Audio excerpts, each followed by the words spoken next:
राधे राधे दोस्तों, हमारा चैनल श्री जी माधुरी में आप सभी का स्वागत है।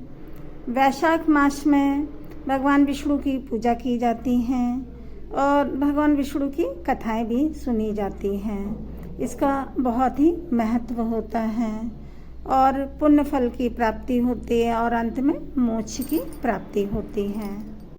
वैशाख मास महात्म्य की आज कथा अध्याय 3 की पढ़ेंगे। अध्याय 3 की कथा कहेंगे, आप लोग भी श्रवण करिएगा। नारद जी बोले, जो मनुष्य श्रेष्ठ ब्राह्मण को पलंग दान करता है, ब्राह्मण की उस पर सुख से सुलाकर ठंडी ठंडी हवा की जाए तो संपूर्ण धर्मों के साधन से उसका शरीर निरोग रहता है। इस दान से सब ताप शांत और दूर हो जाते हैं। वह मनुष्य योगियों से भी दुर्लभ पद पाता है।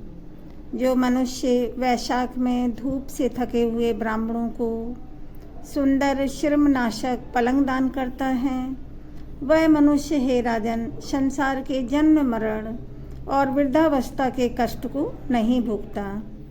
उस पलंग पर ब्राह्मण के शयन करने से जीवन भर के आने जाने अनजाने में किए हुए सारे पाप नष्ट हो जाते हैं।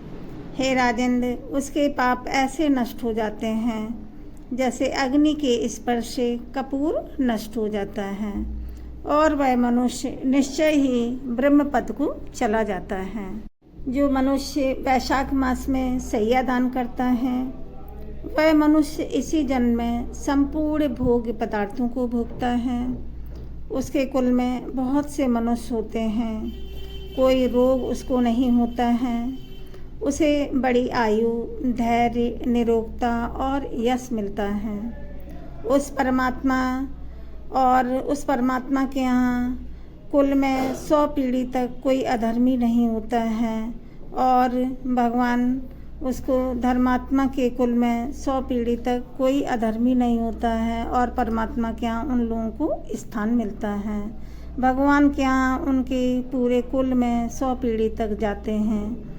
इस मास में दान आदि करने से अपार फल प्राप्त होता है।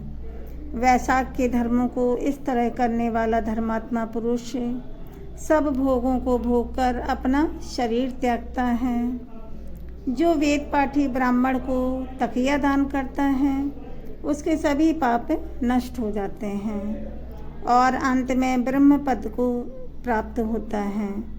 बिना इसके दिए मनुष्य सुखपूर्वक नहीं सो पाता है और इसके दान करने से सबका आश्रय बनकर पृथ्वी का राज्य भोगता है।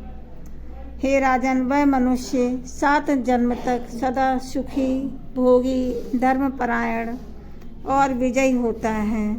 फिर अपने 7 कुल समेत मुक्त हो जाता है। जो मनुष्य चटाई अथवा और किसी प्रकार का आसन देता है, जिस पर पत्रशाही भगवान विष्णु स्वयं विराजते हैं, जैसे जल में पड़ी हुई ऊन नहीं भीजती, वैसे ही संसारी जीव संसार के बंधन को नहीं प्राप्त होता है। चटाई को देने वाला पुरुष आसन और शैया पर आरूढ़ होकर सब तरह सुखी रहता है। शयन करने के लिए चटाई और कंबल दान देता है, वह मुक्त हो जाता है, इसमें कोई संदेह नहीं है। निद्रा से दुख दूर हो जाता है और निद्रा से परिश्रम दूर हो जाता है। वही निद्रा चटाई पर सुखपूर्वक आती है। हे राजन, जो वैशाख मास में कंबल का दान करता है, वह अकाल मृत्यु और काल मृत्यु से छूटकर 100 वर्ष तक जीवित रहता है। जो प्राणी धूप से व्याकुल होकर ब्राह्मण को पतला वस्त्र देता है, उसकी आयु पूर्ण होती है और परलोक में उसको परम गति मिलती है। कपूर अंतस्ताप को दूर करते हैं और इससे कपूर का दान ब्राह्मण को देते हैं तो मोक्ष मिलती है और दुख का नाश होता है।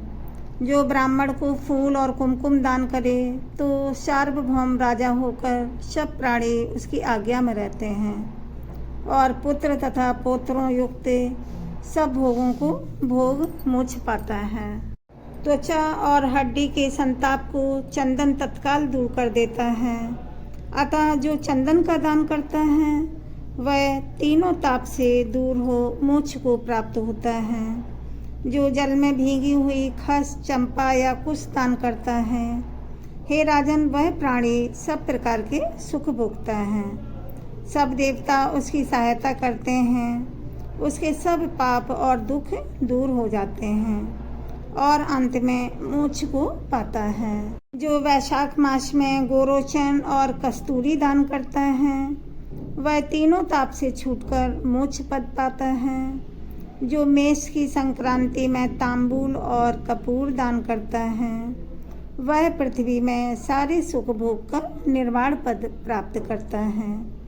जो मनुष्य सेवती और जूही दान करता है, वह सार्वभौम राजा होकर अंत में मोक्ष को प्राप्त होता है। जो वैशाख मास में केतकी और मल्लिका दान करता है, वह माधव भगवान की आज्ञा से मोक्ष पद पाता है। जो मनुष्य ब्राह्मण को सुपारी और अन्य सुगंधित द्रव्यों का दान करता है, हे राजन, जो नारियल दान करता है, उसके पुण्य के फल चित्त लगाकर सुनो। वह 7 जन्म तक ब्राह्मण के घर जन्म लेता है और धनवान तथा वेद पाठी होता है। फिर वह 7 कुल समेत विष्णु लोक को जाता है। हे राजन, जो प्राणी विश्राम मंडप बनाकर ब्राह्मण को देता है, उसके पुण्य के फल को कहने की तो मेरी सामर्थ्य ही नहीं है।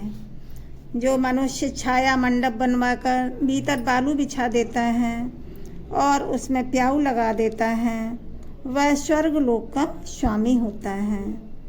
जो मनुष्य मार्ग में बाग बगीचा, तड़ाग, कुआं, झोपड़ी बनवाता है, वह बड़ा ही धर्मात्मा है और उसका पुत्र संतान सभी प्रकार से वह संतान और पुत्र पौत्र नाती का सुख भोगता है। और इन 7 में से जो एक भी नहीं करता, वह मनुष्य स्वर्ग को नहीं जाता है। और उत्तम शास्त्रों को सुनना, तीर्थ यात्रा, सत्संग, जलदान, अन्नदान, पीपल का पेड़ लगाना और पुत्र होना, ये 7 प्रकार की संतान देव वेत्ताओं ने कही है। वेद वेत्ताओं ने कही है, अन्य सैकड़ों धर्म करने पर भी मनुष्यों को संतान नहीं मिलती। इसीलिए संतान की इच्छा करने वालों को इनमें से एक कर्म अवश्य करना चाहिए। पशु, पक्षी, मृग और वृक्षों को भी स्वर्ग का सुख नहीं मिलता, फिर मनुष्यों का तो कहना ही क्या। जो मनुष्य सुपारी, नागवल्ली, कपूर और अगरबत्ती सहित पान दान करता है, पान को दान करता है, वह निश्चय ही शारीरिक पापों से मुक्त हो जाता है और यश, धैर्य और लक्ष्मी को प्राप्त होता है। जो वैशाख में तापनाशक छाछ का दान करता है, वह विद्यावान और धनवान होता है, इसमें कोई संदेह नहीं। क्योंकि गर्मी के ऋतु में तक्र के समान कोई भी दान नहीं है। इसीलिए मार्ग के कारण थके हुए ब्राह्मण को छाछ का सेवन कराना और नींबू का रस नमक डालकर ब्राह्मण को या किसी भी मनुष्य को देना, यह दान करता है तो वह मोक्ष को पाता है। जो गर्मी से व्याकुल ब्राह्मण को दही की लस्सी पिलाता है, हे राजन, उसके पुण्य का फल कहने का मुझ में सामर्थ्य नहीं है। जो वैशाख महीने में अच्छे चावल दान करता है, उसकी बड़ी आयु होती है और वह सब यज्ञों के फल पाता है। जो तेज रूप गऊ का घी दान करता है, वह अश्वमेघ का प्राप्त कर भगवान विष्णु के आनंद को पाता है।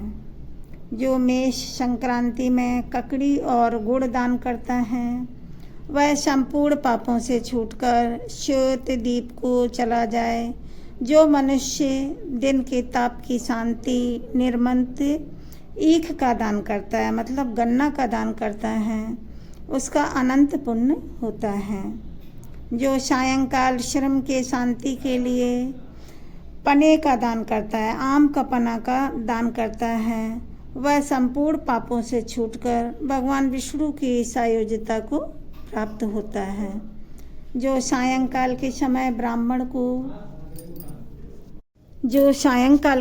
ब्राह्मण को फल और पने का दान करता है, आम का पना का दान करता है, उस दान से पितरों को निश्चय सुधापान मिलता है। जो वैशाख महीने में पके आम के फल और पने का दान करता है, उसके सब पाप निश्चय ही दूर हो जाते हैं। वैशाख महीना की अमावस्या को पेय से भरे घड़े का दान करने से सो गया श्राद्ध कर लिया, इसमें कोई संदेह नहीं है। वैशाख की अमावस्या को कस्तूरी, कपूर, मिल्फका, खास्य आदि इन वस्तुओं के दान करने से युक्त जल कुंभ का दान जो पितरों के लिए करता है, उनको 96 श्राद्ध करने का पुण्य निःसंदेह प्राप्त होता है। अध्याय 3 का समापन हुआ। बोलो विष्णु भगवान लक्ष्मी माता की जय। वैशाख महीने के चौथे, पाँचवें ऐसे प्रतिदिन की वैशाख मास की महात्म्य की कथा कहेंगे। आप लोग अवश्य सुनिएगा। वीडियो को लाइक करें, शेयर करें, चैनल को सब्सक्राइब अवश्य करें। राधे राधे दोस्तों।